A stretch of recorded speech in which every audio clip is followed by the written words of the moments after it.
Music. Over 300 cold mysteries have finally been put to rest, all thanks to the brilliant work of genetic expert CeCe Moore.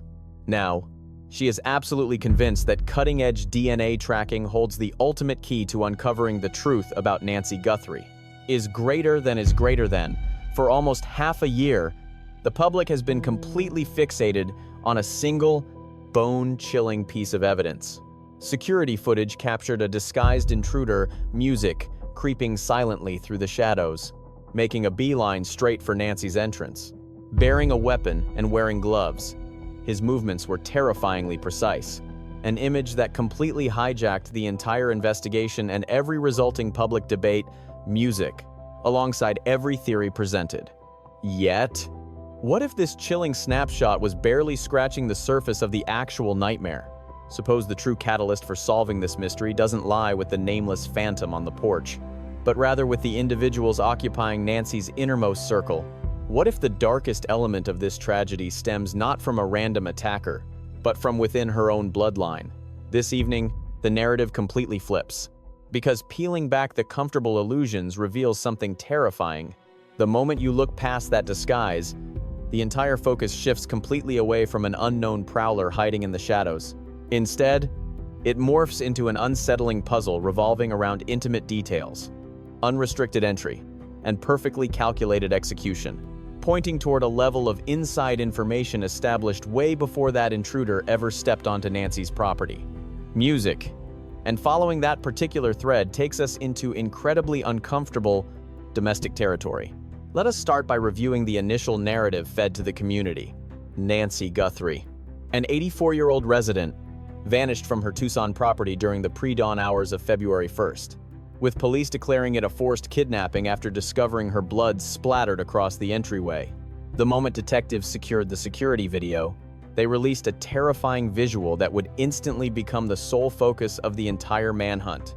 Federal agents characterized the armed, faceless suspect on the doorstep as an averagely built male standing roughly 5'9" to 5'10", donning hand coverings and lugging a dark Ozark trail pack. This specific recording provided the investigation with a straightforward framework, a clearly defined bad guy, and an obvious path forward. It painted a picture of an external threat who showed up, executed a highly calculated strike, Music, and melted back into the absolute darkness, which is usually the exact point where the general public stops asking questions, simply because it feels like a neatly packaged premise, giving the illusion of a fully formed plot where your mind instantly registers the disguise and concludes, "We found our monster." The presumed logic dictates that tracking down this specific perpetrator will resolve the entire nightmare. Though criminal investigations are almost never that delightfully straightforward, the true peril of such a captivating visual lies in its ability to completely paralyze any outside-the-box thinking. Society becomes so mesmerized by the visible boogeyman that they completely fail to ponder the much more sinister underlying mystery. How did this phantom know the exact perfect moment to strike? This is the exact pivot our investigation is taking right now. Which does not mean we are disregarding the disguised intruder. His role remains absolutely critical, but we are also shifting focus to an equally crucial angle, the chilling probability of a leaked, intimate schedule. Detectives must look beyond simply identifying the face on the camera to uncover who possessed the right intel. And injecting that query into the timeline makes certain initial details feel overwhelmingly suspicious. This leads us straight to the single, defining piece of evidence that grounds the entire timeline. The last confirmed sighting of Nancy occurred on January 31st, right after her son-in-law Tommaso dropped her off following a shared meal with him and her daughter Annie. In isolation, this detail carries absolutely no malicious weight, but within the realm of vanishings, establishing the final verifiable interaction is of paramount importance. It represents the ultimate boundary, separating a mundane evening from the exact second an absolute nightmare took over. This timestamp highlights the final individual who can definitively swear the target was completely unharmed. It constructs the precise timeline of vulnerability, that brief, perilous period where she was isolated and completely defenseless. A window that means absolutely everything in a crime police now label as a heavily premeditated hit. Therefore, you must adopt the mindset of the lead detective and wonder who was intimately familiar with her daily habits. Who could guarantee she was completely isolated while possessing a flawless understanding of the property lines, security blind spots, and architectural layout?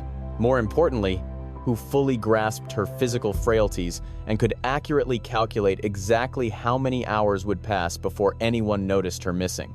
Raising these points does not automatically condemn a relative, nor does it entirely rule out a lone wolf acting independently, but it radically alters the fundamental geometry, music, shifting the entire perspective. You are forced to abandon the basic kidnapping narrative and start treating this as a sinister web of weaponized intel. The moment you adopt that lens, music identifying the disguised prowler ceases to be the sole priority of the manhunt, because if this hit was meticulously planned, a theory that Sheriff Chris Nanos has officially confirmed to the press, then the assailant was absolutely not winging it.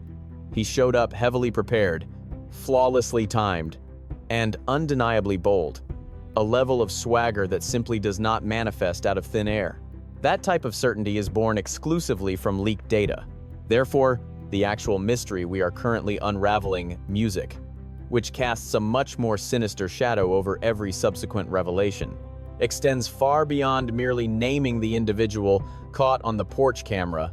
The true terror lies in figuring out who orchestrated the exact conditions that allowed his strike to be so ruthlessly successful. Seeking that answer pulls us straight back to the very last relatives to interact with the victim. Music. This is the exact juncture where the entire investigation becomes incredibly murky for anyone analyzing it as a spectator. Looking at one side of the coin, Sheriff Chris Nanos openly announced that the entire inner circle, from direct relatives to in-laws, were completely removed from the suspect list. He actively condemned the public rumor mill as downright heartless, vehemently insisting that her relatives were simply grieving survivors. Yet, in stark contrast, detectives continually gravitated right back to the immediate world of Annie and Tommaso, with multiple witnesses spotting a heavy police presence canvassing their specific subdivision on February 7th. A chilling breakthrough came on February 10th when detectives swarmed the block to interrogate locals and hunt for hidden camera clips. Police towed away Nancy's car and seized home security systems while the scope of their probe rapidly widened. This mounting pressure is crucial to grasp. Though sweeping the street for clues does not automatically point to foul play from locals, rather, it reveals a harsh reality. The background investigation was far messier than the narrative fed to the masses. This brings Savannah into the fold under a much heavier lens, especially since her initial pleas sounded purely like a desperate rescue mission. "We need your help. Track her down and get her back to us," she cried out as relatives bumped up the bounty. Pushing past $200,000 and climbing, Savannah stood in the spotlight to beg for her mother with unrelenting passion. Yet, her phrasing slowly started taking a different shape, creeping in subtly rather than hitting like a sudden shock. It morphed the exact way a person's words shift when an undeniable, terrifying truth settles in before the actual proof arrives. Come February 24th, the daughter openly admitted the grim possibility that Nancy was already dead. She paired this dark confession with a staggering $1 million reward, begging witnesses to speak up in a massive shift of tone. Whenever a grieving child pivots from hopeful rescue to expecting a funeral during an active kidnapping, the public instantly questions it. People wondered what sparked this change: the ticking clock, the unbearable sorrow, or a mounting pile of clues from neighborhood raids. Perhaps the sheer volume of evidence pushed her toward a devastating conclusion long before the rest of the world caught on. Then we must look at Annie, whose utter quietness proves nothing, since humans clam up due to trauma, lawyers, or sheer terror. Nevertheless, staying mute is a distinct choice, and such actions become glaringly obvious when everyone else is making noise. Savannah stayed directly in the public eye, talking to the press and plastering the federal tip line everywhere she could. She anchored the heartbreak of the entire nation, whereas Annie vanished almost entirely from the media spotlight. This stark difference raised major red flags once detectives started heavily scrutinizing her specific residence in front of the world. This exact phase of the mystery destroys the mind because two contradictory facts exist simultaneously in the official narrative. The local sheriff went on record to declare the relatives entirely innocent and officially labeled them as grieving victims. Meanwhile, His own detectives felt compelled to raid the property of the exact family members who saw Nancy last. Society is expected to juggle these two opposing truths, which proves to be an impossible task for ordinary spectators. At this juncture, the narrative splits down two different tracks, starting with Savannah's curious yet non-criminal behavioral arc. Her public evolution transitioned wildly from frantic salvation efforts into deep mourning, and finally into an ominous darkness. She kept talking, yet her tone grew heavy with a hidden burden that onlookers could sense but never actually witness. The second narrative path leads to Tommaso, whose role is defined not by accusations, but by his critical spot on the clock. He was the final confirmed human to hang out with Nancy before her ordinary night descended into a terrifying abyss. Suddenly, these two distinct investigative pathways crashed directly into one another. If this assault was an intentional hit, which authorities now claim it was the mastermind, intimately knew the victim's daily habits. Pulling off an ambush requires precise knowledge of her schedule, her exact movements, and her most defenseless moments. Those intimate details had to leak from somewhere, pointing straight toward whoever accompanied her during those last peaceful hours. Consequently, those inner circle companions remain the absolute key to figuring out how the attacker gained such perfect intelligence. This doesn't instantly make them criminals, but the chronological map undeniably flows right through their hands as a crucial intersection. Both Tommaso and Savannah's paths intersect at the very concept of insider information, permanently transforming the way this crime scene appears. Suddenly, the isolated incident begins to resemble a meticulously crafted web. It becomes a network of leaked access and schedules passed to an assailant who weaponized it on February 1st, proving the intruder wasn't acting alone.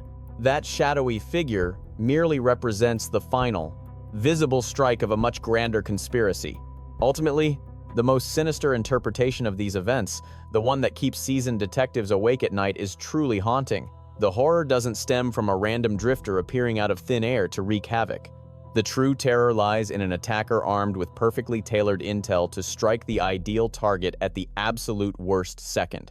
Entertaining this single theory completely alters the gravity of the investigation while forcing us to rethink everything Savannah has ever said. Updating the public on March 13th, 2026. Law enforcement confirmed that Nancy Guthrie was the victim of a calculated plot. Officials now claim they grasped the reasoning behind the attack as they chased down fresh clues, including foreign genetics found at the house. Detectives are heavily probing strange Wi-Fi outages from that dreadful evening alongside conspiracy theories that the masked invader had serious backup. Pay close attention to this massive red flag.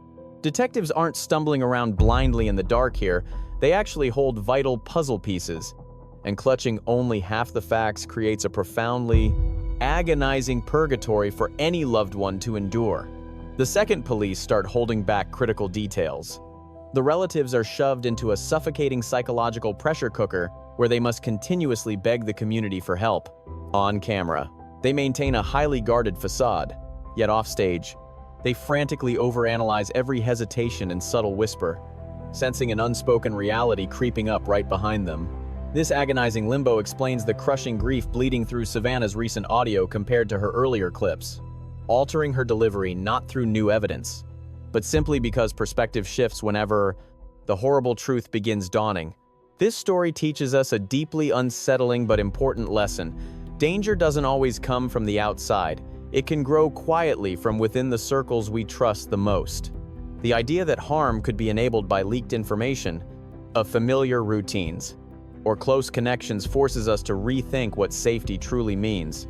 We often believe that threats are obvious, visible, and distant, but in reality, vulnerability is often built from small, unnoticed details: our habits, our schedules, our openness.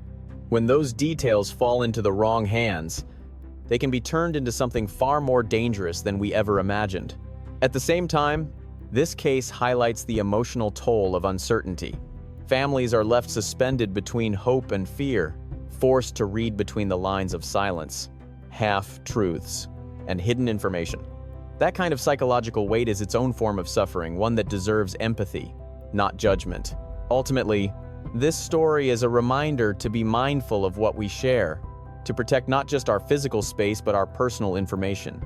and to never ignore the subtle signs that something isn't right. Because sometimes, the most devastating threats are not the ones we see coming, but the ones we unknowingly allow close.